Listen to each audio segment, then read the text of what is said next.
Welcome to our channel target for judiciary. आज हम start करते हैं चैप्टर 12। चैप्टर 12 बात करता है preventive action of the police, यानी कि पुलिस का निवारक कार्य। सेक्शन 168 टू 172 तक इसकी रेंज है। और स्टार्ट करते हैं सेक्शन 168। 168 बात करता है पुलिस का संज्ञेय अपराधों का निवारण करना, यानी कि police to prevent cognizable offence, यानी कि जब भी कॉग्निजेबल ऑफेंस होगा तो वहाँ पर प्रिवेंट यानी कि उसको बचाने के लिए पुलिस ऑफिसर्स की पावर की बात करता है। पहला करता है प्रत्येक पुलिस अधिकारी किसी संज्ञेय अपराध, यानी कि कोई भी पुलिस अधिकारी जो है वो किसी संज्ञेय अपराध, किसी भी कॉग्निजेबल ऑफेंस का अपराध के किए जाने का निवारण करने के प्रयोजन से हस्तक्षेप कर सकेगा और अपनी पूरी सामर्थ्य से उसे निवारित करेगा। सेक्शन 169 बात करता है संज्ञेय अपराधों के किए जाने की परिकल्पना की इत्तला, यानी कि information of design to commit cognizable offence. जब किसी कॉग्निजेबल ऑफेंस का किया जाना है तो उसकी कोई इन्फॉर्मेशन मिलती है, यानी किए जाने से पहले कोई इन्फॉर्मेशन मिलती है तो उसका निवारण करने की पुलिस ऑफिसर्स की पावर है। और ऐसा कौन सा ऑफेंस है? ऐसा ऑफेंस जो है वो कॉग्निजेबल ऑफेंस है। सेक्शन 169 कहता है प्रत्येक पुलिस अधिकारी जिसे किसी संज्ञेय अपराध को करने की परिकल्पना की इत्तला प्राप्त होती है, ऐसी इत्तला की संसूचना उस पुलिस अधिकारी को जिसके वह अधीनस्थ है और किसी ऐसे अन्य अधिकारी को देगा जिसका कर्तव्य किसी ऐसे अपराध के किए जाने का निवारण या संज्ञान करना है।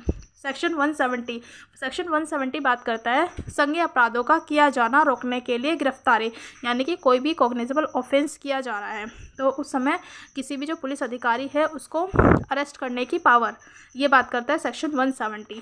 सबसेक्शन फर्स्ट कहता है कोई पुलिस अधिकारी जिसे कोई संज्ञेय अपराध करने की परिकल्पना का पता है, यानी कि कोई भी ऑफेंस किए जाने का उसको इन्फॉर्मेशन ऐसी मिली है या और ऐसी परिकल्पना करने वाले व्यक्ति को मजिस्ट्रेट के आदेशों के बिना, यानी कि मजिस्ट्रेट के ऑर्डर के बिना और वारंट के बिना उस दशा में गिरफ्तार कर सकता है जिसमें ऐसे अधिकारी को प्रतीत होता है कि उस अपराध का किया जाना अन्यथा नहीं रोका जा सकता। यानी कि जब पुलिस ऑफिसर्स को किसी ऑफेंसेस के किए जाने की परिकल्पना प्राप्त होती है तो वह ऐसा जो पुलिस अधिकारी है वो मजिस्ट्रेट्स के ऑर्डर के बिना या वारंट के बिना क्या कर सकता है?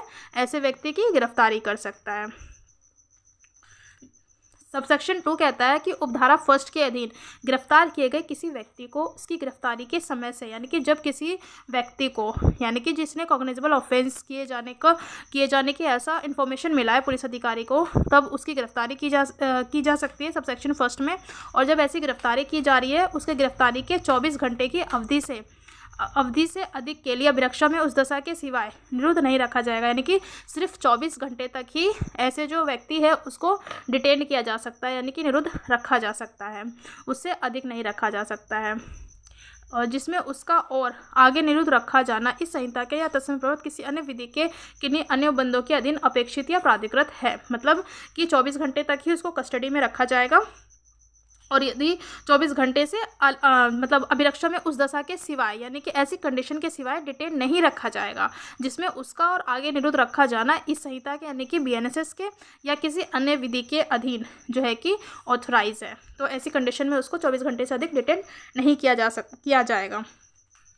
सेक्शन 171 कहता है लोक संपत्ति की हानि का निवारण, यानी कि prevention of injury to public property. जो पब्लिक प्रॉपर्टी होती है उसकी हानि का निवारण करने के लिए वो बात करता है सेक्शन 171। ये कहता है किसी पुलिस अधिकारी की दृष्टिगोचरता में किसी भी जंगम या स्थावर, यानी कि मूवेबल या इमूवेबल प्रॉपर्टी को हानि पहुंचाने का प्रयत्न किए जाने पर वह उसका या किसी लोक भूमि चिन्ह या बोया या नौ परिवहन के लिए प्रयुक्त अन्य चिन्ह के हटाए जाने या उसे हानि पहुंचाए जाने का निवारण करने के लिए अपने ही प्राधिकृत से हस्तक्षेप कर सकता है, यानी कि कोई भी जो अथॉरिटी है वो जो है कि प्रतिक्षेप कर सकता है। कब कर सकता है? जब यहाँ पर ये पता चल रहा हो कि लोक संपत्ति की हानि होगी, यानी कि ऐसी पुलिस ऑफिसर जो है उसको ऐसा लगता है कि मूवेबल या इमूवेबल प्रॉपर्टी की जो कि पब्लिक प्रॉपर्टी है उसकी हानि है, तो उसका हानि होने वाली है, ऐसे व्यक्ति जो है नुकसान पहुँचा सकता है,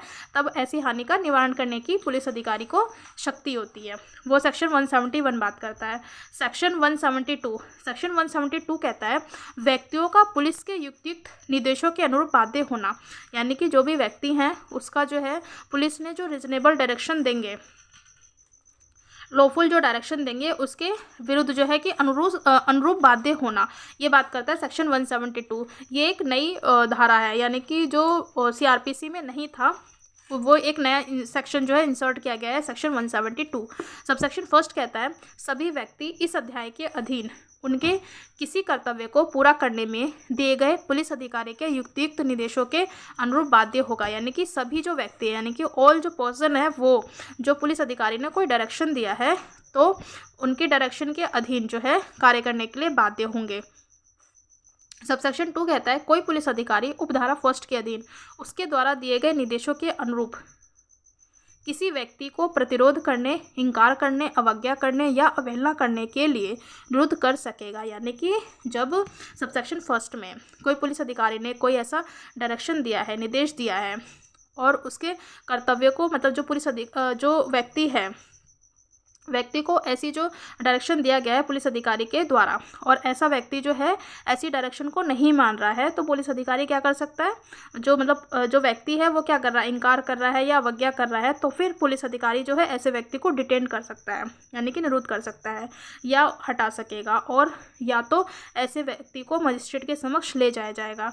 यानी कि या तो वो ऐसे व्यक्ति को डिटेन कर सकता है या फिर मजिस्ट्रेट के समक्ष ले जाया जाएगा, या छोटे मामलों में या उसे यथाशीघ्रता से 24 घंटे की अवधि के भीतर मुक्त कर सकेगा, और उसे विदिन 24 आवर्स के भीतर जो है उसे मुक्त कर सकेगा। यानी कि कोई व्यक्ति जो है जो कि पुलिस अधिकारी के डायरेक्शन का अवहेलना करता है, तो वहाँ पर कोई पुलिस अधिकारी जो है ऐसे व्यक्ति को डिटेन कर सकता है, और जो पॉसिबल हो, मतलब 24 घंटे के अंदर जो है उसे जो है मुक्त भी कर सकेगा। ये बात करता है सेक्शन 172। इस तरीके से हमारा चैप्टर 12 खत्म हुआ है, सेक्शन 168 से 172 तक।